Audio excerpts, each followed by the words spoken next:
세수로 핵심 정리, 유럽 세계 형성과 발전에서 서유럽 봉건사회 성립에 대해서 하도록 하겠습니다.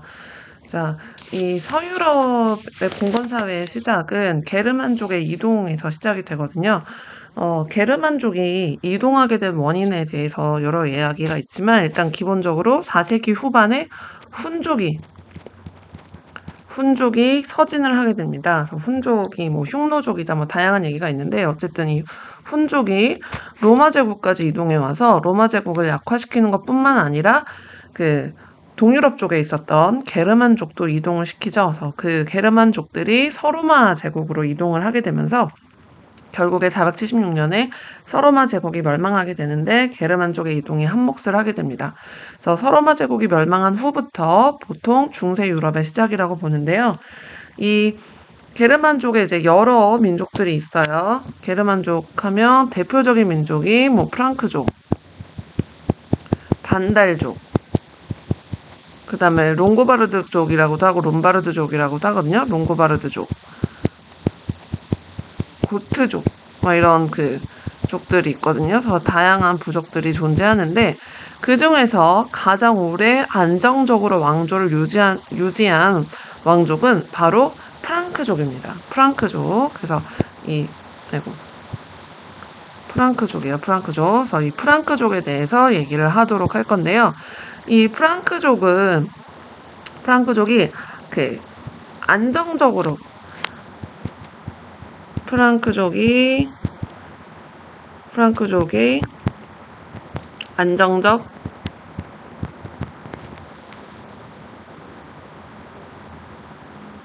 왕조 유지 이유가 되게 중요한데요. 지금 보시면 일단 이 프랑크족의 왕조를 처음으로 세운 사람은 누구냐면 바로 클로비스예요. 클로비스가 이 메로베우스 왕조를 개창을 하는데 로마 가톨릭교로 개종을 해요. 그래서 우리 로마 크리스트교 할 때 얘기했지만 로마 가톨릭교는 이제 아타나시우스파를 정교로 결정을 했잖아요.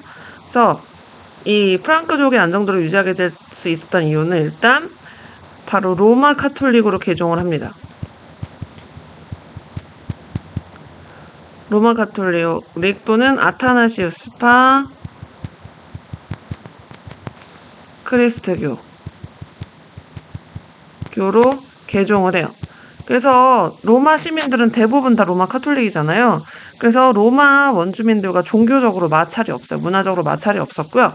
그 다음에 또 하나의 이유는 뭐냐면 프랑크족이 지금 아까 반달족, 롱고바르드족, 고트족 얘기했지만 이동거리가 짧습니다. 이동거리가 짧아서 이 짧다는 얘기는 결국 문화적 전통을 많이 가지고 있었어요. 그래서 자신들의 고유한 정체성을 많이 유지하고 있었기 때문에 그래서 안정적으로 휩쓸리지 않고 왕조를 오랫동안 유지할 수 있었습니다. 그래서 여기에서의 가장 포인트는 이거죠. 로마 카톨릭교로 개종한 거예요. 로마 카톨릭교로 개종해서 이게 로마 주민과의 문화적 마찰을 축소했기 때문에 안정적으로 길게 된 거고요. 이 메로베우스 왕조 때 왕은 아닌데 왕만큼 유명한 사람이 있어요. 그게 바로 카롤루스 마르텔인데요. 카롤루스 마르텔은 이 사람은 이제 궁의 재상이란 뜻이거든요. 궁제였는데 이 궁제 카롤루스 마르텔이 갖는 의미가 뭐냐면 이슬람 세력의 침입을 격퇴합니다. 바로 이제 프랑스 남서부 지방의 스페인하고 경계 쪽에 있었던 뚜르하고 푸아티에 지역에서 전투를 해서 승리를 했기 때문에 이 이슬람 세력의 침입을 격퇴를 이겨냈다라는 것에 큰 역할을 하는데요. 이 카를로스 마르텔의 아들이었던 피핀이 메로베우스 왕조를 몰락시키고 새로운 왕조를 개창을 하죠. 그 새로운 왕조가 뭐냐면 바로 카롤루스 왕조입니다. 카롤루스 왕조를 개창을 하는데요. 이때 이제 피핀이 이 카롤루스 왕조에서 했던 역할 중에 뭐가 있냐면 이 이탈리아 쪽에 롱고바르드족이 교황을 되게 괴롭혔거든요. 로마 교황을. 교황을 괴롭히던 롱고바르드족을 격퇴하고 이탈리아 중부를 교황한테 줍니다. 그게 바로 교황령의 시초예요. 교황령의 시초가 되는 이탈리아 중부를 먼저 주게 되고요. 그 아들이었던 이제 카를로스는 여기 이름에서 알 수 있듯이 대제라는 칭호를 받게 되거든요. 대제라는 칭호를 받게 되는 이유가 뭐냐면요. 바로 이거예요, 이거. 옛 서로마 제국의 영토의 상당 부분을 회복을 합니다. 영토 상당 부분을 회복을 해서, 그래서 로마 교황령을 또 더 지켜주거든요. 그래서 그 교황이 고마워서 서로마 이제 멸망해서 없잖아요. 그러니까 네가 서로마 지역을 다 가지고 있었으니 네가 서로마 황제다라고 얘기하면서 서로마 황제의 그 왕관을 대관식을 해줘요. 이게 이제 800년에 있었던 일이고, 그렇게 해주면서 이 문화를 발전시키는데, 특히 카를로스 대제 때 이 프랑크 왕국에서 문화적으로 되게 문예 부흥이 일어나거든요. 그래서 문예 부흥이 일어날 때를 르네상스라고 칭하잖아요.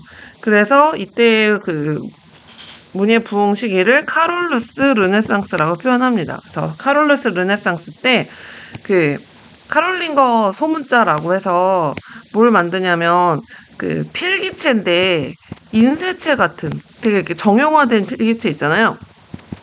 인쇄체 같은 필기체 만들고요. 그리고 이때 그 아헨이 수도였거든요. 아헨 궁정에 학교를 만들어요. 학교를 만들고 뭐 엘킨이라는 학자를 등용해서 공부도 하고, 그래서 이렇게 그 학교에서 엘킨을 등용을 하고 합니다. 그래서 이런 르네상스를 구가하고요. 이때 이제 카를로스 르네상스 때 서유럽 문화의 기틀을 마련을 했다. 그래서 우리가 흔히 아는 서유럽 문화라는 건 뭐냐면 바로 로마 문화와 크리스트교와 게르만의 문화가 융합된, 이게 바로 서유럽 문화의 핵심이죠. 그래서 서유럽 문화의 기틀이 이 시기에 마련됐다라고 보시면 되겠어요.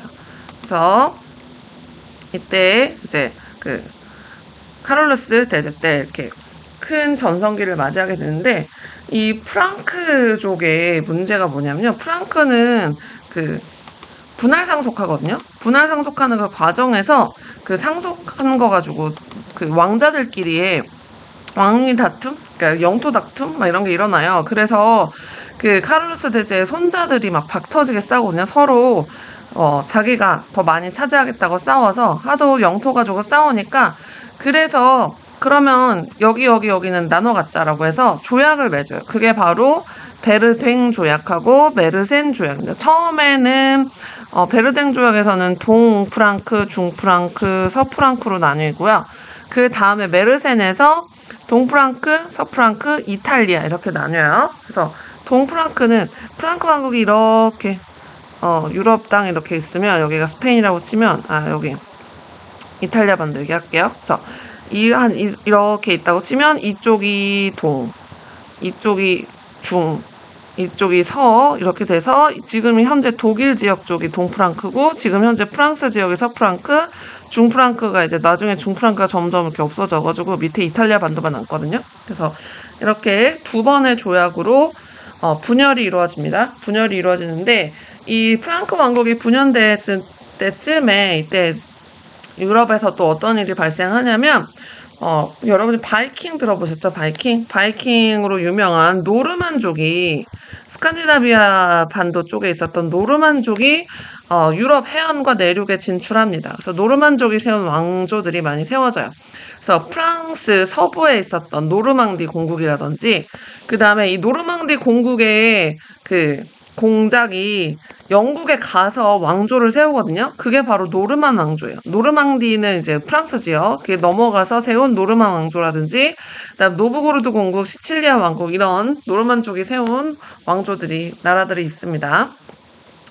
자, 이렇게 노르만족이 이동해 올 때 게르만족의 이동만큼이나 서유럽에 되게 큰 영향을 주거든요. 그래서 그 사회적으로 되게 혼란스러워요. 사회적으로 혼란스러울 때 바로 그 봉건제가 형성이 되게 됩니다. 봉건제라는 거는 일단 프랑크 왕국이 분열됐잖아요. 그리고 노르만족이 이동이 되어 있어요. 그래서 노르만족의 침략으로부터 이제 그 자기들을 지키는 그 과정에 이제 직업적인 전사 계급이 성장을 하고, 그러면서 하도 침략을 당하니까 상공업도 쇠퇴하고, 그러는 과정 중에서 농업 중심으로 그 농촌사회에서 자급자족해는 그 외부 다른 곳에 이동하지 않아도 그 땅 내에서 다 해결할 수 있는 그런 경제체제가 확립이 되게 되거든요. 그래서 그 자급자족적 경제체제의 최소 단위가 뭐냐면 바로 장원이에요, 장원. 그래서 장원을 기본으로 하는 그 지방 분권적 사회 질서가 형성이 되게 되는데 그게 바로 봉건자제의 핵심이에요. 그래서 그 사회 지배층으로 등장한 전사, 아까 직업적 전사 계급 성장했다고 했잖아요. 그래서 전사, 그 다음에 토지 소유자가 약자를 보호하면서 예속 농민으로 삼는다라고 돼 있는데 이 전사 계급이 바로 기사 계급이 되고요. 그 다음 토지 소유자는 영주인데 영주가 약자를 보호하면서 자신의 예속 농민, 농노라는 게 형성이 되기 시작하죠. 그래서 기사, 큰 기사와 작은 기사 사이에는 정치적으로 어떤 형태가 나타나냐면 주종 관계가 나타나요. 그래서 봉토라고 하는 땅이요, 땅. 땅을 매개로 이루어진 주군과 봉신의 무슨 관계냐면 쌍무적 계약 관계입니다. 쌍무적 계약 관계예요. 쌍이 뭐야? 두 쌍이요, 쌍. 서로, 그러니까 쌍으로 무는 뭘까요? 의무예요, 의무. 그러니까 쌍으로 의무가 있는 계약 관계예요. 그래서 한쪽만 의무가 있는 게 아니에요. 그래서 주군하고 봉신 둘이 있으면 주군은 봉신한테 봉토를 줍니다. 봉토를 주고요. 그러면 봉신은 주군에게 뭘 주는 거예요? 충성을 맹세하죠. 충성의 의무가 있어요. 그래서 봉토를 주는 대신에 보호도 해줘요. 봉신을 보호도 해줘야 되는데 아무래도 이 주군이 강자고 봉신이 약자잖아요. 그러면은 강자한테만 너무 하게 하면 안 되니까 그 불입권이라는 게 바로 존재합니다. 불입권이라는 건 뭐냐면 그 주군이 봉토를 줬는데 봉신의 땅을 막 왈가왈부 이래라 저래라 할 수 있잖아요. 그러니까 개입할 수 없다라는 거예요. 개입하지 못한다. 누가? 주군이 개입하지 못하는, 입이 개입하는 거예요. 개입하지 않은 권리. 그게 그 봉신이 갖는 권리거든요. 그래서 봉신은 주군으로부터 개입받지 않을 권리가 있어요. 그건 주로 봉신의 땅에서 나타나는 재판이나 뭐 그런 일들, 더 자치적으로, 그래서 분권적인 사회거든요. 그래서 주종관계. 그렇게 개입이 못한다라는 거는 왕이 주군일 경우에도 개입 못하겠죠. 그러니까 왕권이 약해지고 지방에서 각자 따로 알아서 놀아요. 지방 분권화가 촉진됩니다. 그래서 이거는 이제 정치 관계고요. 정치 관계고 그 경제적으로는 어떤 그 형성을 하냐면 장원이 형성되어 있습니다. 장원은 봉토가 한 개 또는 여러 개의 장원으로 구성이 되는데요. 잠시만요. 봉토가 한 개 또는 여러 개로 구성되는 장원으로 구성되는데 아까도 얘기했지만 자급자족적 경제 체제가 장원의 핵심입니다. 그래서 이 장원의 경제 행위를 하는 그 경제 주체는 농노가 있어요. 농노. 영주 이외에 그 부자유민이에요. 자유가 없습니다. 자유가 없고 영주의 직영지를 경작하고 부역과 공납의 의무 있어요. 자, 농노는 농민 플러스 노예예요. 그래서 일단은 농사 짓는데 재산 소유 결혼 가능한 거는 이거는 농민으로서의 성격을 가지고 있는 거고요. 대신에 땅에 매여 있는 노예예요. 예속농민이라고 했잖아요. 땅에 매여 있어요. 거주 이전의 자유가 없습니다. 이건 노예의 성격이에요. 그래서 노예의 성격을 갖고 있는 농노가 부역과 공납의 의무가 있습니다. 그래서 장원 구조에 대해서 살펴봤고요. 봉건국가의 발전으로 넘어가 보면 아까 동프랑크, 서프랑크, 중프랑크로 나뉘었었다라고 했잖아요. 그래서 여기 1, 2번은 이제 프랑크 왕국이 나눠진 거에서 보시면 서프랑크 지역은 프랑스입니다. 프랑스의 새로운 왕조는 카페 왕조예요. 그래서 위거 카페가 왕으로 추대돼서 왕조 개창을 하는데 장원제 사회죠. 봉건 사회예요. 왕권 당연히 약하죠. 왕권 약하고 가장 전형적인 봉건적 그러니까 지방 분권적 봉건 국가라고 표현을 합니다.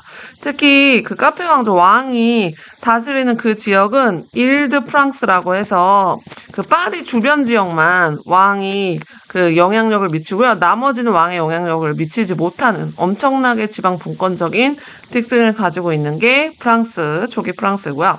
그 다음에 동프랑크에서는 오토 1세가 서로마 황제로 대관을 합니다. 그래서 이 서로마 황제, 그러니까 이 카롤루스의 전통을 이어받는 거죠. 그러면서 이때 그 나라 이름이 신성 로마 제국이 돼요. 신성 로마 제국의 시작점으로 바로 이 오토 1세를 봅니다.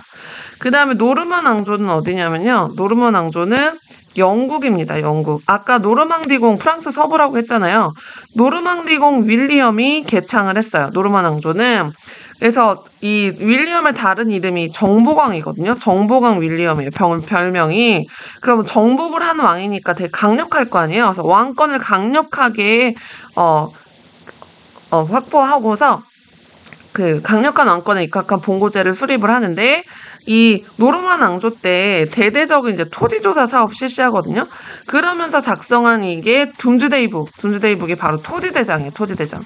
그래서 토지대장을 작성하는 이유가 뭐겠어요? 바로 그 세금 걷어들이기 위해서겠죠. 세금을 걷어들이기 위해서 토지대장을 작성을 해서 그 세금 수취하면서 더 강력한 왕권을 구가합니다.